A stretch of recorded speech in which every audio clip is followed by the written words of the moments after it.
My daughter called another woman mom while I was still alive. Not as a joke. Not by accident. She said it naturally, like she had been practicing it. We were standing in the hallway outside the courtroom when it happened. Fluorescent lights. Cold air. Too quiet for a place where lives were about to change. I had just bent down to fix her jacket. Same jacket I bought her last winter. Navy blue. She used to love it. Used to. She looked past me. Not at me. Past me. And then she smiled. Mom, she said. But not to me. To her, Olivia, standing 5 steps behind me, like she had every right to be there. Like she had always been there. I didn't turn around immediately. Because in moments like that, you don't react. You absorb. You understand? You calculate. Then I stood up slowly. And I turned.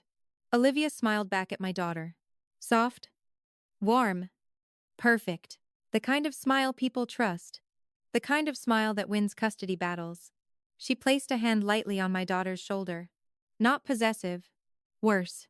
Familiar. Ethan stood beside her. My ex-husband. Hands in his pockets. Calm. Composed. Like nothing about this was unusual. Like this was normal. Like this was already decided. She's just nervous, he said. Not to me. To Olivia. As if I wasn't standing right there. As if I had already been removed from the conversation. I looked at him. Not angry. Not yet. Just clear. You've been practicing that? I asked. My voice was steady. Controlled. He didn't answer immediately. That told me everything. Olivia did. She spends a lot of time with me, she said gently. She feels safe. Interesting word. Because safety isn't something you replace. It's something you build. Over time, through consistency, through presence, through love that doesn't disappear when it's inconvenient. I crouched down again, slowly, until I was eye level with my daughter. Hey, I said softly. She looked at me. Just for a second. Then her eyes drifted back to Olivia. That was the moment. Not when she said, Mom. When she chose where to look, I nodded. Not to her. To myself. Because now, I understood the real situation. This wasn't about custody. This was about replacement. Ethan wasn't trying to win our daughter. He was trying to rewrite her. And Olivia? She wasn't stepping in. She was stepping over. I stood up again. Adjusted my sleeve. Composed. Exactly how they needed me to be. Because if I reacted, if I broke, if I gave them anything emotional, it would become evidence. See? Ethan said quietly. She's happier this way. Happier? He said it like it was a fact, like it had already been measured. Approved. Signed off. I almost smiled. Not because it was funny. Because it was predictable. That's what people like Ethan do. They don't take things. They redefine them. Control becomes care. Manipulation becomes stability. Replacement becomes better. You've built quite a story. I said. He looked at me then. Really looked. For the first time that morning. Truth doesn't need a story. He replied. That line would have worked. In another room. With different people. But not here. Not today. Because today, truth was going to be documented, verified, and dismantled, piece by piece. The courtroom doors opened behind us. A clerk called our names. Custody hearing. You can come in now. Ethan placed a hand on Olivia's back, guiding her forward, like she belonged there, like this was her role, her place, her moment. I didn't move right away. I let them walk in first. Let them take their positions. Let them settle into the version of reality they had prepared. Because the trap doesn't close when you enter the room. It closes when they think they've already won. I stepped inside last. The courtroom was smaller than I expected. Wood paneling. Neutral colors. A judge already seated. Watching. Not emotional. Not sympathetic. Just observing. That's exactly the kind of room I needed. Ethan sat with his lawyer. Confident. Relaxed. Like this was just another negotiation. Olivia sat slightly behind him. Hands folded. Composed. Practiced. The image of support. Of stability. Of everything they wanted the court to believe. I took my seat. Alone. No partner beside me.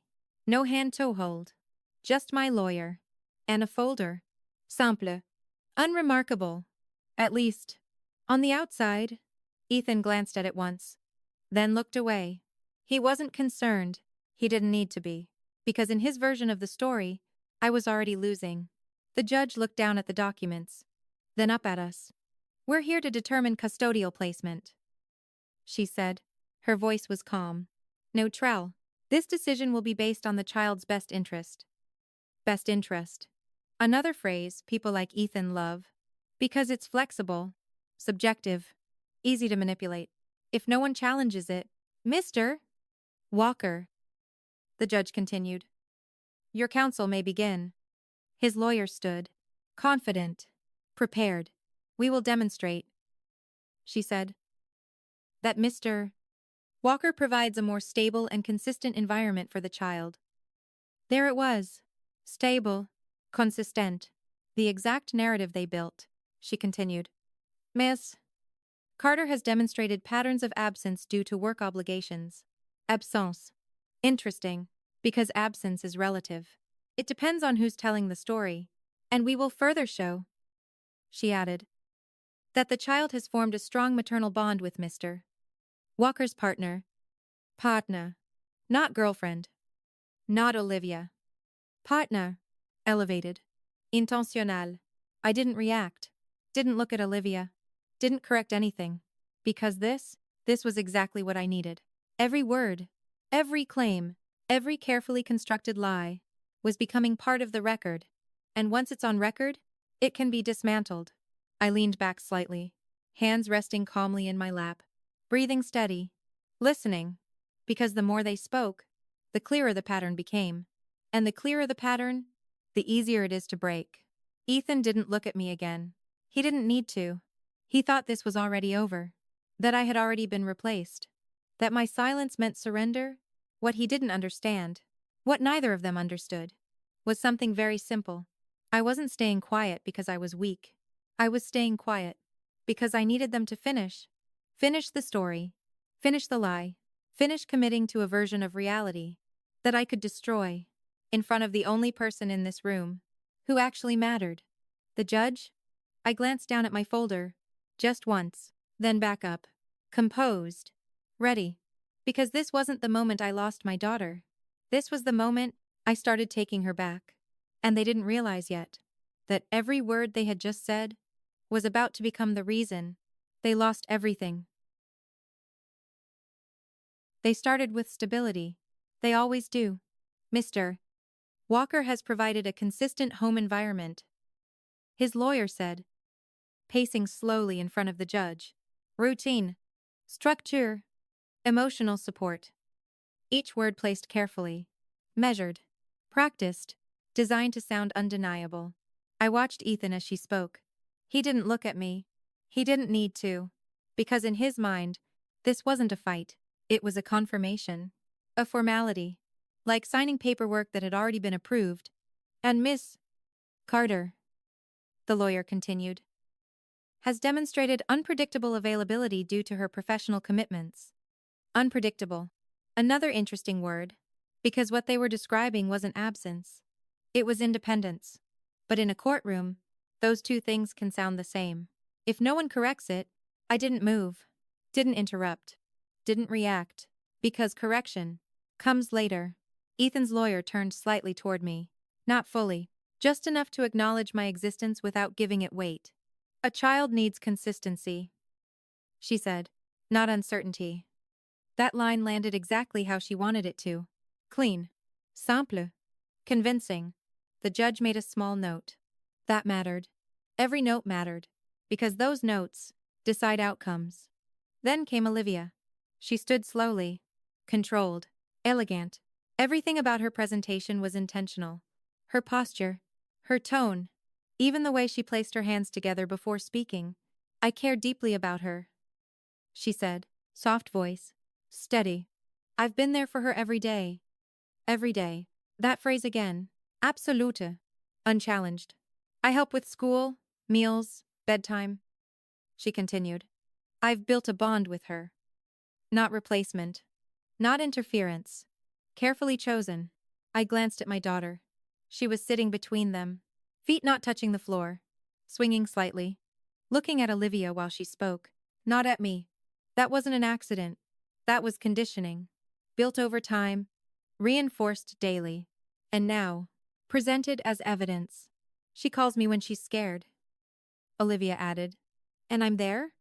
I felt my lawyer shift slightly beside me, waiting, watching me, because this was the moment most people react. Emotion, anger, interruption. And if I did, it would become proof. Proof that I was unstable. Proof that they were right. So I didn't. I stayed exactly where I was. Still. Quiet. Listening. Because the more perfect Olivia sounded, the more fragile her story became. Perfect stories don't survive pressure. They crack. Under detail. Under timing. Under truth. Ethan's lawyer stepped in again. Reclaiming the rhythm? We will also demonstrate, she said, that the child has expressed a preference to remain in her current environment. There it was. The final piece, the most dangerous one. Because once a child's preference is introduced, it changes everything. The judge looked up, directly at my daughter. Is that true? She asked gently. My daughter hesitated. Just for a second. Then she nodded. Small, almost uncertain. But enough. Enough to be recorded. Enough to be used. Ethan leaned back slightly. Satisfied. He thought that was it. That one nod sealed the case. I looked at my daughter again, carefully, noticing something small, something most people would miss. She didn't look at the judge after answering. She looked at Olivia, waiting for approval, and Olivia gave it. A tiny smile, barely visible. But there, that was the moment the pattern became clear. This wasn't preference. This was influence. Subtle, repeated, effective, and completely invisible. If you weren't looking for it, I leaned slightly toward my lawyer. Just enough. She looks at Olivia before answering. I whispered. He didn't respond immediately. Just nodded once. That was enough. Because now, he saw it too. The judge turned back to Ethan's lawyer. Do you have anything further? She asked. Not at this time. Your Honor. Of course not. They didn't need more. They thought they had already won.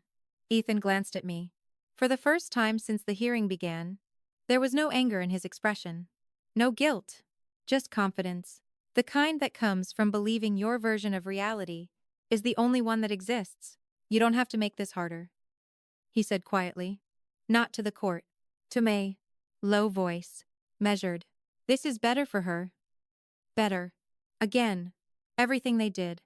They reframed as better. Control became stability. Replacement became care.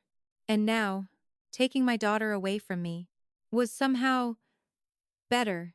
I met his eyes. Unmoved. You're right, I said softly. This is better. He relaxed slightly. Just a fraction. That was enough. Because that was the moment he stopped being careful. The moment he believed. There was nothing left to defend against. The judge turned toward my lawyer. Miss Carter's counsel, she said. You may proceed. My lawyer stood. Slowly. No rush. No pressure. No urgency. Just control. Thank you. Your Honor. He placed one hand lightly on the table, the other on the folder. That same thin folder. The one Ethan ignored. The one Olivia never even looked at. We appreciate the clarity provided by Mr. Walker's side, he said. Polite. Respectful. Neutral. But I knew that tone. It wasn't agreement. It was preparation. Before we respond, he continued, we'd like to confirm a few points for the record. Confirm. Not challenge. Not argue. Confirm. That word matters. Because once something is confirmed, it becomes fixed. And once it's fixed, it can be broken. He turned slightly toward Ethan. Mr. Walker, he said. You testified that you provide a consistent environment for your daughter. Is that correct? Ethan nodded. Of course. Confident. Immediate. No hesitation. Every day? My lawyer asked. Yes. Another immediate answer. Even better. And Miss Olivia is present during that time? Yes. Ethan didn't even look at her. Didn't need to. They had rehearsed this, built it, repeated it, perfected it. My lawyer nodded slowly. Thank you. Then he paused. Just for a moment. Not long. But long enough for the silence to settle, for the judge to look up, for Ethan to remain comfortable, for Olivia to stay relaxed. That pause wasn't empty. It was pressure.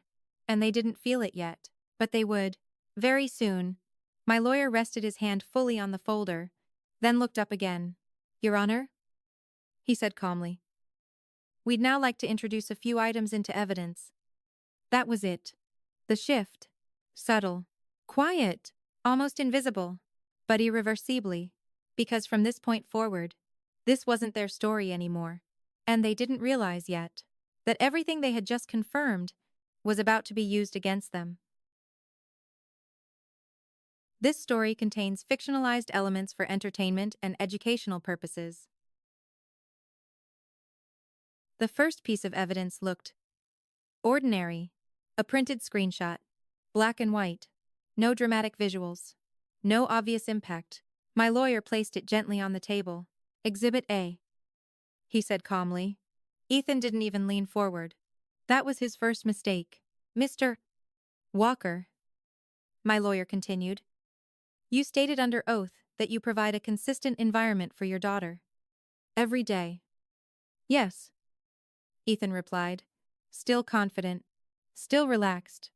And that Miss Olivia is present and actively involved in her care during that time. Yes. No hesitation. Perfect. My lawyer nodded once, then slid the paper slightly forward. Could you read the highlighted portion? Ethan glanced down. Casual. Almost bored. For about 2 seconds, then he read it again. Slower. That was when the shift happened. Small. But visible. His shoulders tightened. Just a fraction. What is this? He asked.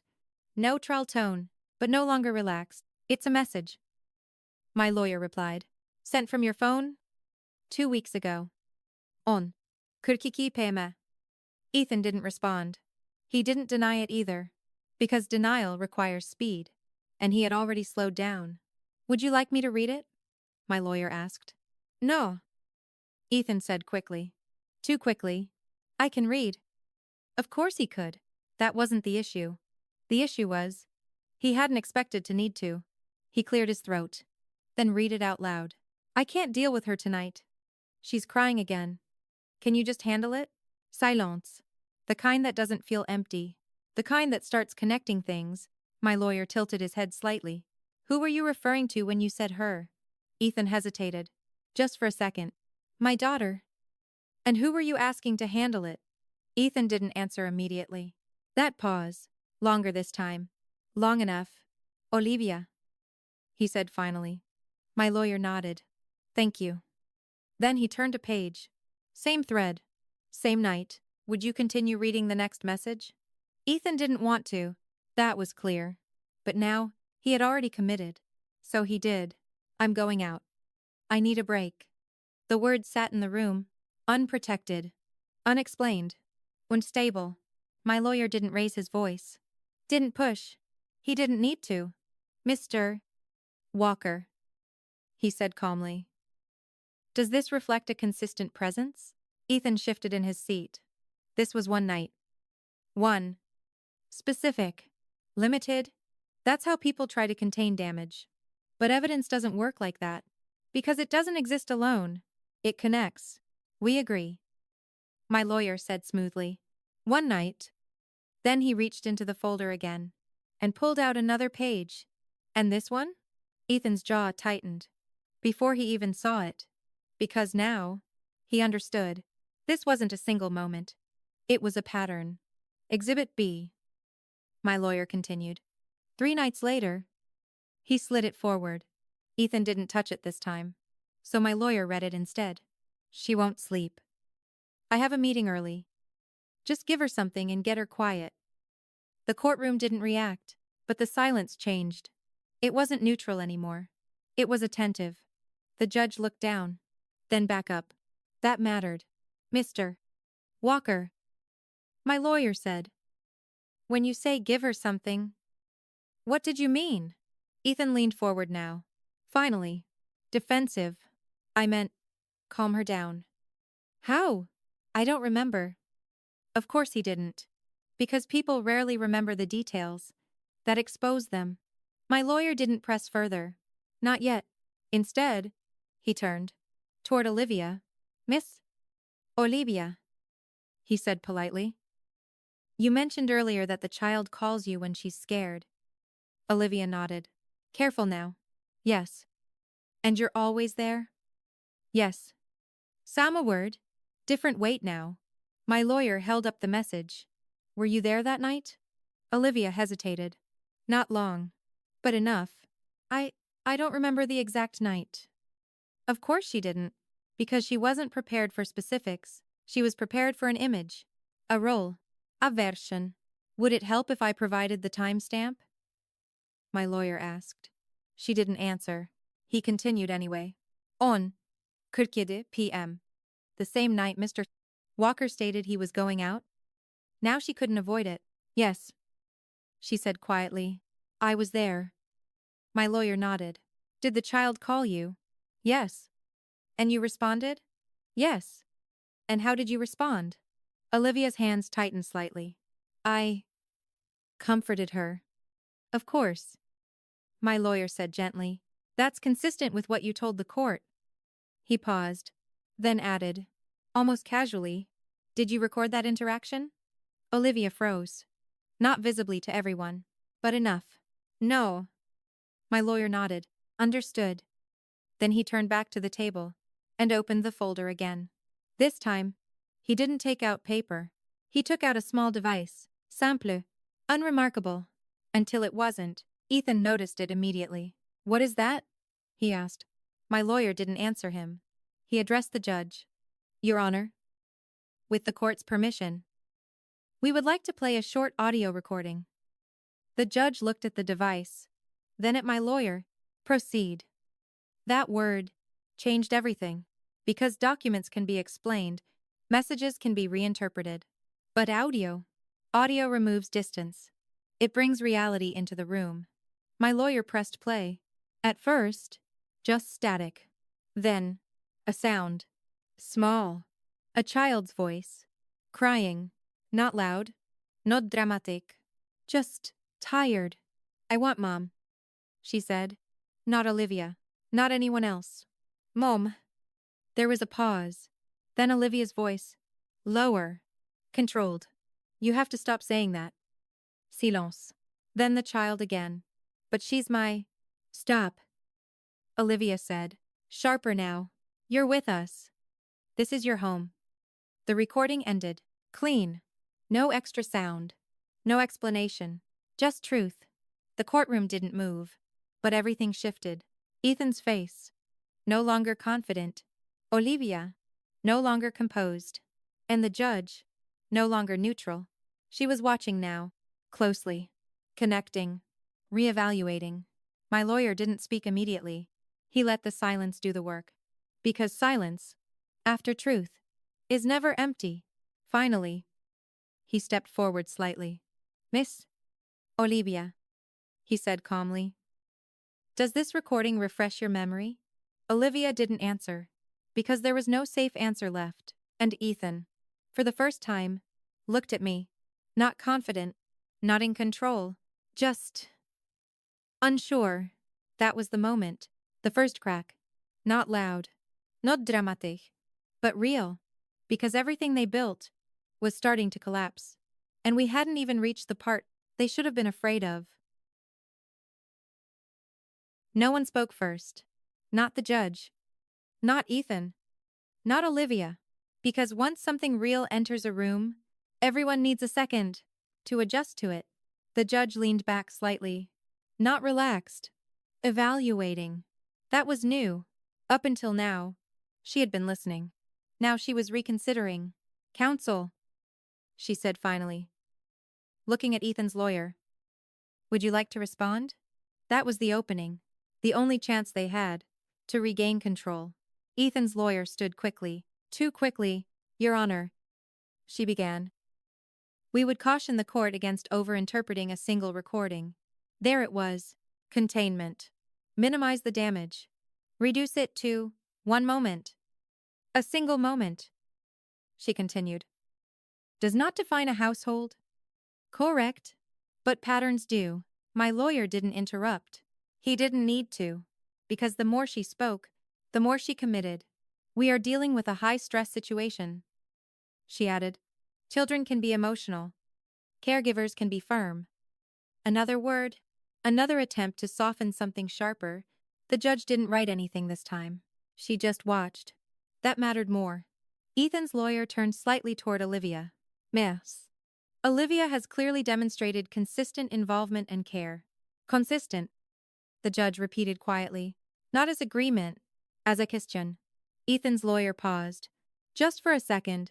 Yes? Your Honor. The judge nodded slowly, then looked at Ethan. Mr. Walker, she said. You testified that you provide a stable and consistent environment. Yes, he replied, but the word didn't land the same anymore. It sounded thinner. And that your partner is actively present and supportive? Yes. Still trying to hold the line. The judge leaned forward slightly. Then help me understand, she said calmly. Why your child is asking for her mother at night and being told not to? No one answered immediately. Because there was no good answer. Ethan shifted in his seat. It's not like that, he said. That phrase means everything is exactly like that. How is it? The judge asked. Simple. Direct. No space to hide. Ethan glanced at his lawyer, then at Olivia, looking for alignment, for confirmation, for help. But this wasn't rehearsed. She gets confused sometimes, he said. Confused? Of course. Blame the child.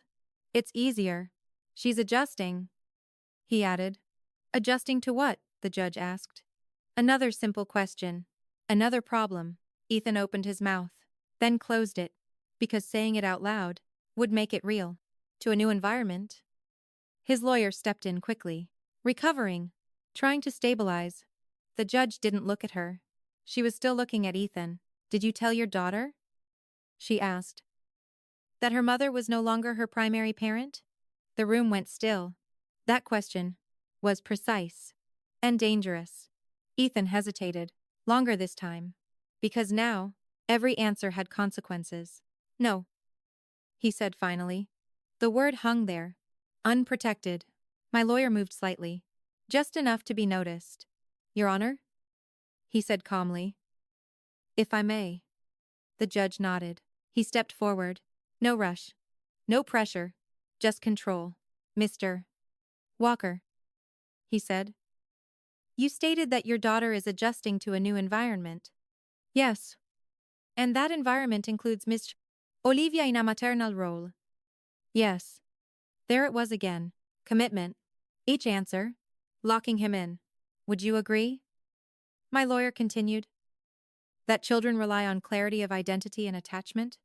Ethan frowned slightly. I suppose. Clarity, my lawyer repeated. Knowing who their parent is? Ethan didn't respond.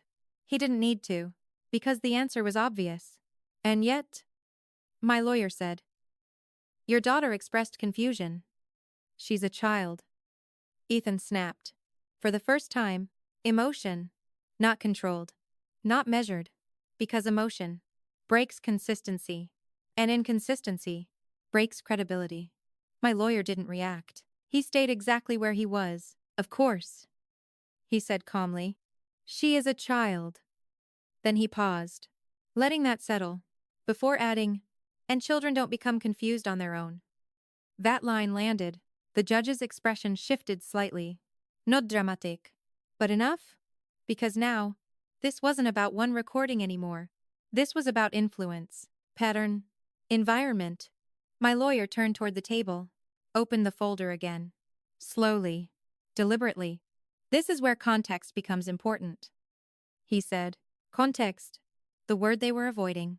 Because context connects everything. He pulled out another document, thicker this time.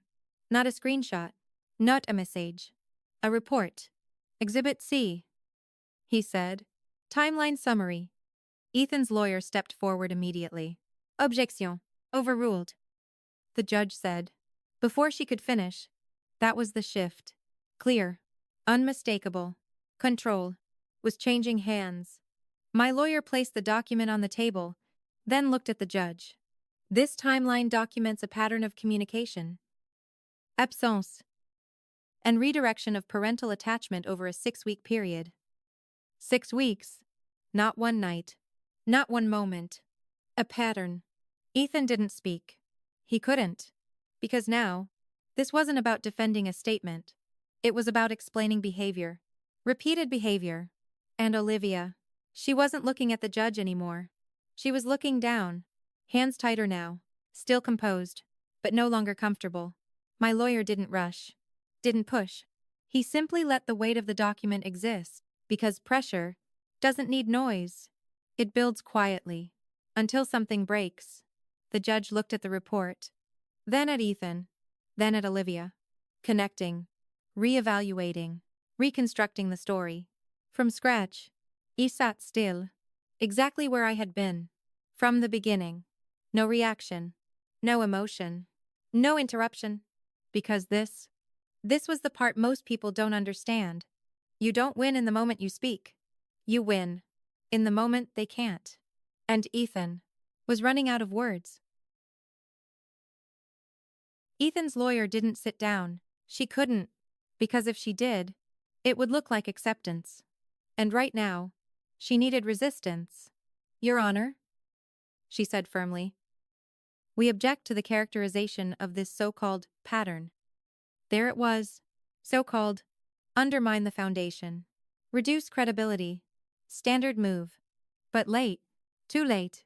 This timeline, she continued, is a selective interpretation of isolated interactions. 6 weeks? The judge said calmly. Not loud.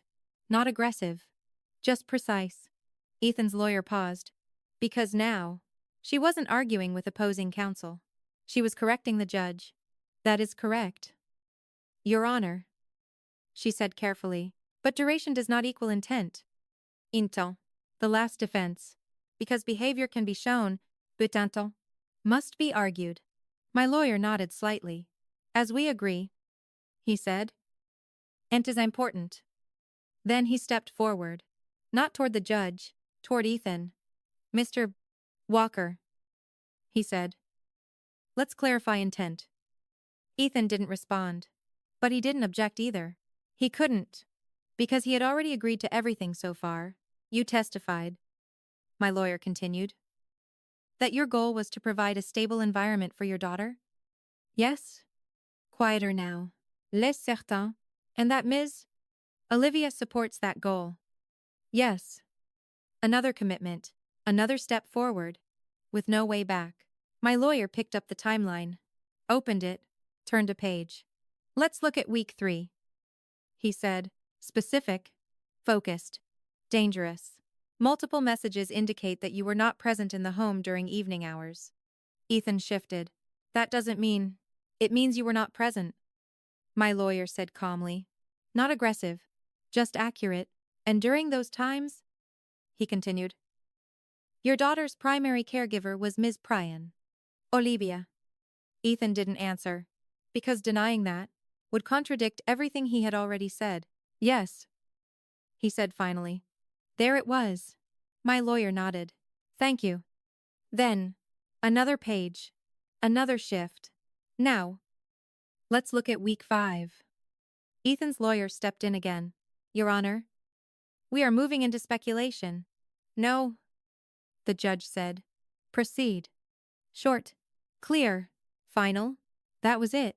The room understood. This wasn't speculation anymore. This was examination. My lawyer didn't change tone. Didn't increase pressure. He didn't need to. Because now, pressure was already everywhere. Week 5. He repeated. 3 separate instances where your daughter requested to speak with her mother. Ethan's jaw tightened. And in each instance, my lawyer continued, the call did not occur. That's not, Ethan started, but stopped, because he didn't know how to finish that sentence without making it worse. Did those calls occur? my lawyer asked. Simple. Binary. No room to move. No. Ethan said. Barely audible. The word dropped. Heavy. Irreversible. And why not? Silence. Longer this time. Because now, every answer sounded wrong. She was already upset. Ethan said finally. I didn't want to make it worse. My lawyer tilted his head slightly. By letting her speak to her mother? Ethan didn't respond. Because logic was no longer on his side. My lawyer didn't press. He didn't need to. Instead, he turned. Slowly. Toward Olivia. Miss Olivia. He said. Her name. Clear. Focused. She looked up. Forced composure. Yes? You testified that you respond when the child is scared. Yes. Still holding the line. Still trying. And that you provide comfort? Yes. My lawyer nodded, then asked, quietly, did you ever encourage her to speak with her mother? Olivia froze. Not completely, but enough. I didn't think it was necessary in those moments. Not necessary. That phrase landed worse than anything else she had said. Because now, this wasn't about presence. It was about removal. My lawyer let the silence sit. Then, one more question. Was it necessary? He asked. For her to stop asking? Olivia didn't answer. She couldn't, because the answer was already in the recording. And now, it was in the room. The judge leaned forward slightly, hands folded, eyes focused. Not neutral anymore. Engaged. Evaluating. Reconstructing. Ethan's lawyer stepped forward again. More controlled this time. Less aggressive. Your Honor? She said. We are losing sight of the primary issue. Primary issue. Reframe. Redirect. The child is currently in a stable environment. She continued. She is attending school. Maintaining routine. And being told who her mother is? The judge said. Softly. But final. That was it. The moment. Not loud. Not dramatic. But decisive. Because once the judge reframes the issue, the case changes. Completely. Ethan's lawyer stopped. No immediate response. Because now, there was nothing clean left to argue. Ethan looked at Olivia. Not for support anymore. For answers. But Olivia didn't look back. She was staring at the table. At nothing. Because the version of herself she had built was collapsing. And there was no script for that. My lawyer stepped back. Just slightly. Giving space. Not pushing further. Because he didn't need to. The shift had already happened. Control was no longer with them. It was in the room. In the silence. In the judge's expression. I remained still. Exactly where I had been. From the beginning. No movement. No reaction. Because this wasn't the moment I spoke. This was the moment they stopped being believed. And once that happens, everything they say after starts to sound like defense. Not truth? I glanced at Ethan. Just once. Long enough for him to realize something had changed. Not in me. In the room. In the outcome. In what was coming next. Because they thought this case was about proving they were good enough. They were wrong. It was about proving they were never what they claimed to be. And we weren't finished yet. Not even close. The room didn't need more noise. It needed clarity. And clarity was about to arrive. My lawyer didn't speak immediately. He let the silence stretch. Because now, every second without words made what we had already shown feel heavier, more real, more difficult to escape. Then, he moved. Slowly. Back to the table. Back to the folder. Your Honor? He said calmly. We'd like to introduce one final set of materials. Final? That word changed everything. Because final means irreversible. Ethan's lawyer straightened. Alert again. This had better be relevant. She said. It wasn't a question. It was a warning. My lawyer didn't look at her. It is, he replied simply. Then he opened the folder. Not quickly. Not dramatically. Just precisely. He removed a sealed envelope, placed it on the table, and didn't open it yet. That pause was intentional. Because anticipation creates pressure, and pressure reveals truth. Mr. Walker, he said. Earlier you testified that your decisions were made in the best interest of your daughter. Yes. The word came out thinner now. Les certain. And that you sought full custody to provide stability. Yes. Another commitment. Another step forward. With nowhere left to go, my lawyer nodded. Then, he picked up the envelope, opened it, and slid out a document, different from the others. Not messages. Not screenshots. Official. Structured. Difficult to explain away. Exhibit D, he said. Employment and travel records. Ethan blinked. That was all. But it was enough. Because now, he recognized something. Not the document. The direction. You stated? My lawyer continued. That you were consistently present in the home? Yes. Still holding on? Still trying. My lawyer placed the document in front of him. Then help us understand this. Ethan looked down. Reluctantly. Scanning.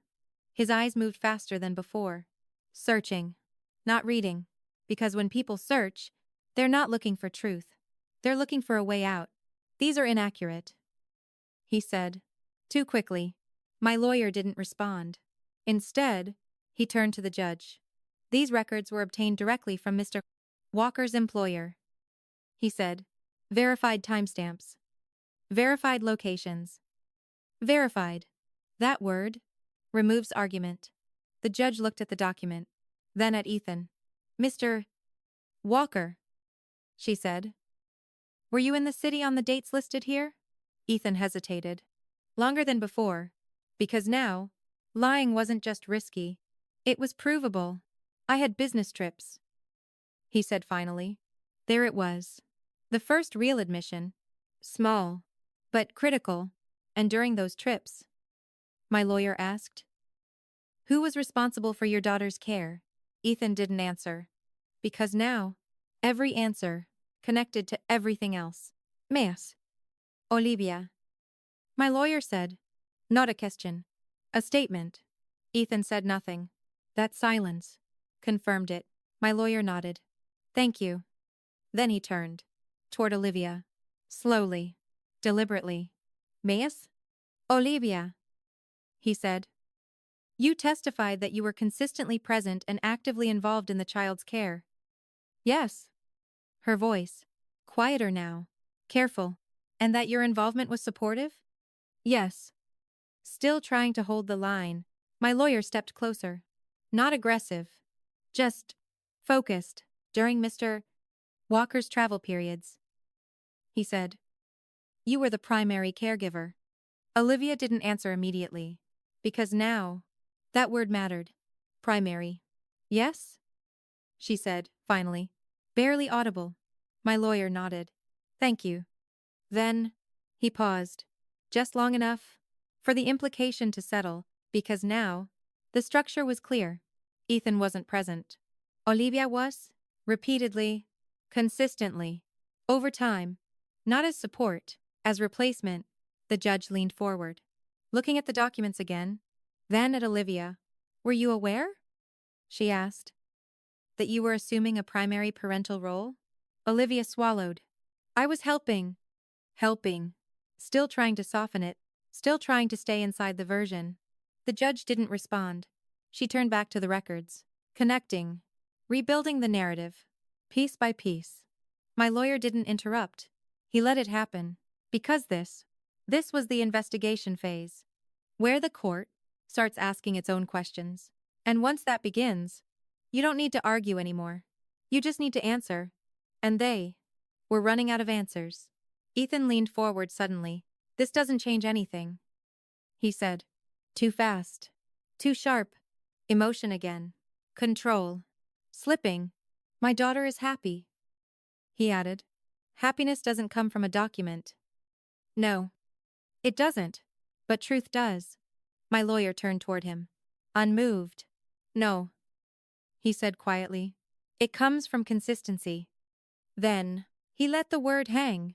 Consistency. The word Ethan had built everything on. The word that was now falling apart.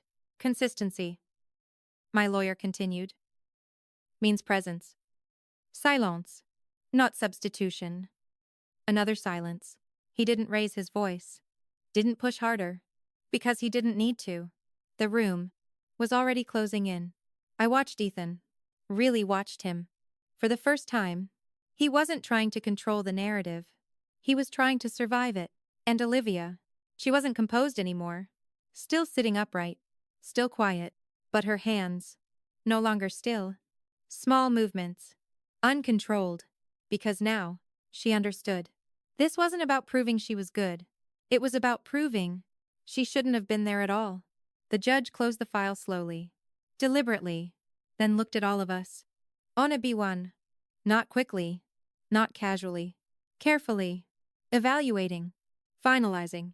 This court is concerned, she said, about the consistency of testimony provided. Concerned. Judges don't use that word lightly, because concern leads to decisions. She turned to Ethan.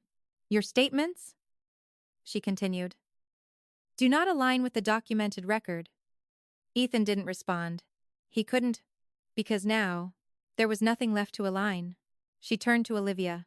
And your role, she said, appears to extend beyond what has been presented. Olivia looked down. No answer, no defense, because there wasn't one.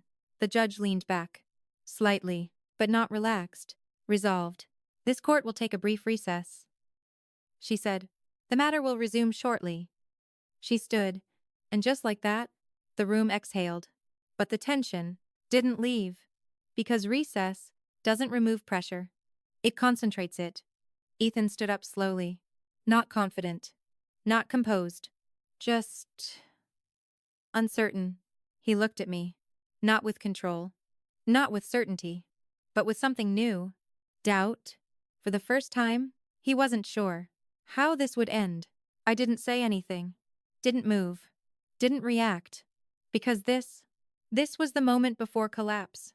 Not loud, not visible, but inevitable. And they still didn't understand that what was coming next wasn't about exposing them, it was about ending it, completely. When the judge walked back in, no one moved. Not immediately. Because something had changed during the recess. Not in the room. In the balance. Ethan stood straighter this time. Not confident. Just bracing. Olivia sat still. Too still. Like movement itself might draw attention. I remained exactly where I was, hands resting lightly, breathing steady. Because this was the part where people expect emotion. Relief. Anger. Anticipation. But emotion would ruin it. And I didn't need to ruin anything. It was already happening. The judge took her seat, looked down briefly. Then up. Direct. Focused. This court has reviewed the submitted materials, she said. Her voice, but no longer neutral, measured, decided. We will proceed with final clarification before ruling. Final. That word again. Ethan's lawyer stood. One last attempt. Your Honor. The judge raised her hand slightly. Not aggressive, just final. Sit. One word. And the room understood.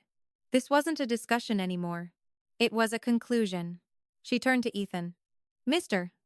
Walker, she said. Earlier you stated that your daughter's well-being was your primary concern. Yes. The word came out softer now. Les certain. Then I need you to answer one question clearly. Pause. Small. Controlled. Why was her request to speak with her mother denied repeatedly? No one moved. No one interrupted. Because now, there was nowhere to go.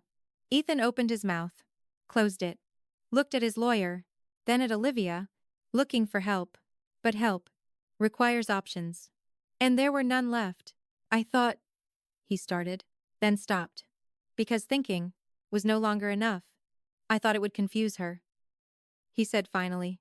Confuse. Again. Sama word. Weaker now. The judge didn't respond immediately. She just watched him. Long enough for the answer to feel incomplete. Then she turned to Olivia. Miss Olivia, she said. Did you encourage the child to maintain a relationship with her mother? Olivia's fingers tightened. Just slightly. I I was trying to create stability, she said. Stability. The word they built everything on. The word that had already broken. The judge leaned forward. Not aggressive. Just precise. By limiting contact? Olivia didn't answer, because answering would confirm it. And silence already had. The judge sat back, then looked at me. For the first time. Directly. Miss Carter, she said. Do you have anything further to add?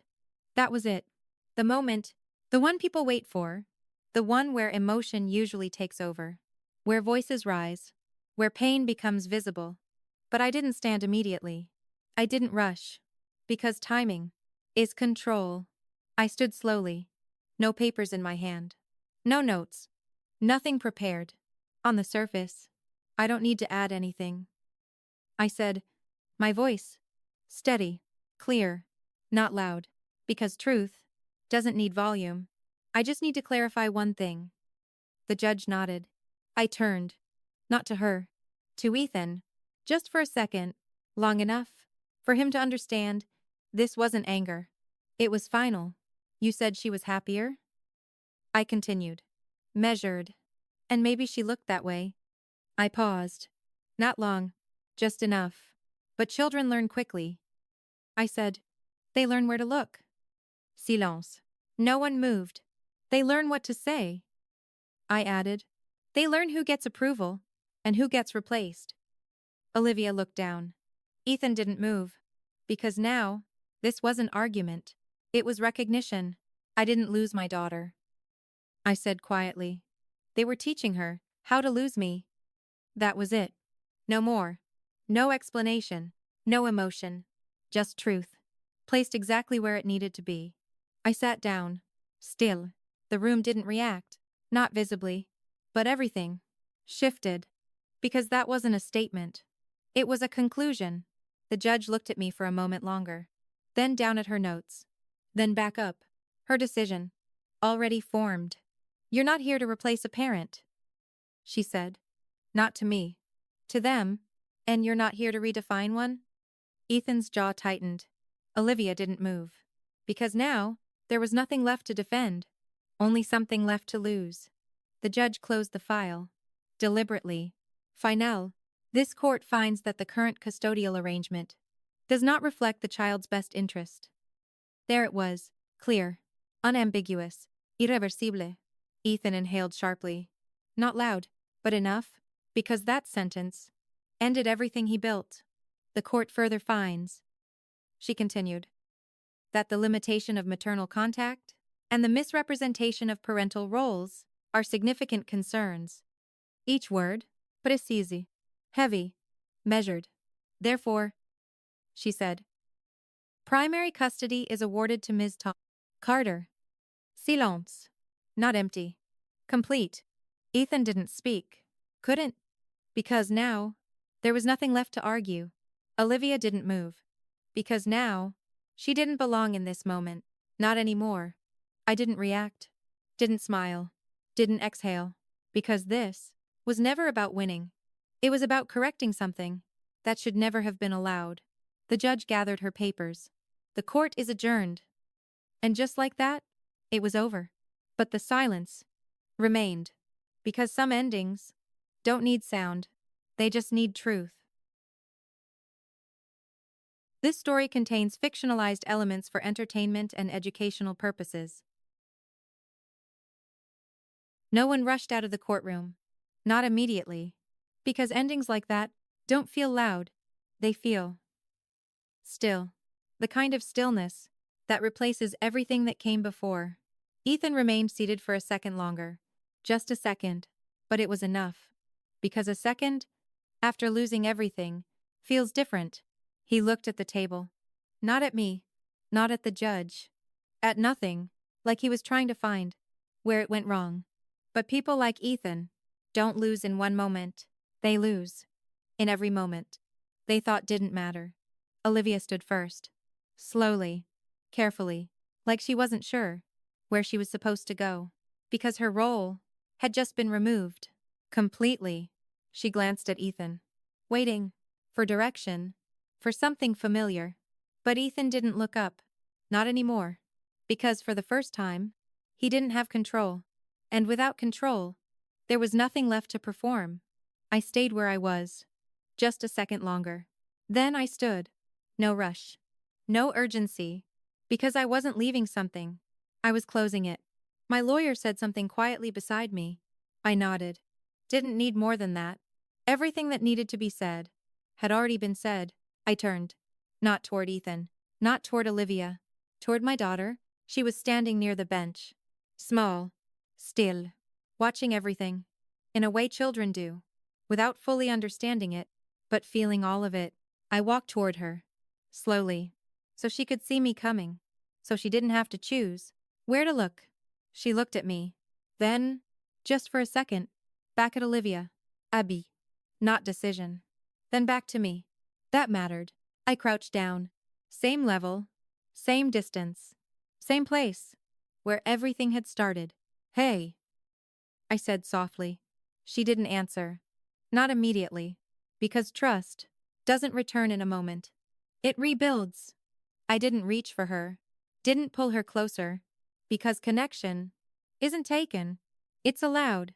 You don't have to decide anything right now. I said. Quiet. Simple. You don't have to choose. Her eyes stayed on mine. Searching. Not for words. For safety. For something that felt the same. And maybe, just maybe, it did. I'm here. I added. That's it. No promises. No pressure. Just presence. That's what they didn't understand. Presence isn't loud. It doesn't compete. It doesn't replace. It remains. She took a small step forward. Not fast. Not dramatic. Just enough. Then she wrapped her arms around me. Light. Careful. Like she wasn't sure. If it was still hers? I didn't hold her tightly. I didn't need to. Because this wasn't about holding on. It was about not letting go. Behind us. Movement. Chairs. Papers. People leaving. But none of it mattered. Because the only thing that needed to be restored was already happening. Ethan stood eventually. I felt it more than I saw it. He didn't come closer. Didn't say anything. Because there are moments where words only make things worse. He had spent months building a version of reality, and in one morning, it was gone. Not because I took it from him, because it was never real. Olivia walked past us. Quiet. No eye contact. No explanation. Because explanations require a version of truth. That still works. And hers didn't. I stood up slowly. My daughter still beside me. Not holding tightly, but not stepping away. That was enough. We walked toward the exit. Not quickly. No need to rush. Because for the first time, we weren't being led. We weren't being decided. We were just leaving. At the door, I paused. Not long. Just enough. I turned slightly. Looked back. Ethan was still there. Standing. Not moving. Not speaking. Just there. For a second, our eyes met. No anger. No victory. Just clarity. Because this was never about revenge. Not really. It was about correction. About stopping something before it became permanent. About making sure my daughter didn't grow up believing that love could be replaced if someone else tried hard enough. I didn't say anything. Didn't need to. Because the silence said it all. Then I turned back, opened the door, and walked out. Not as someone who won, but as someone who refused to be rewritten. This content is entirely fictional. Any similarity to real persons or events is coincidental. This video is not news, not a documentary. It is presented for creative storytelling purpose only.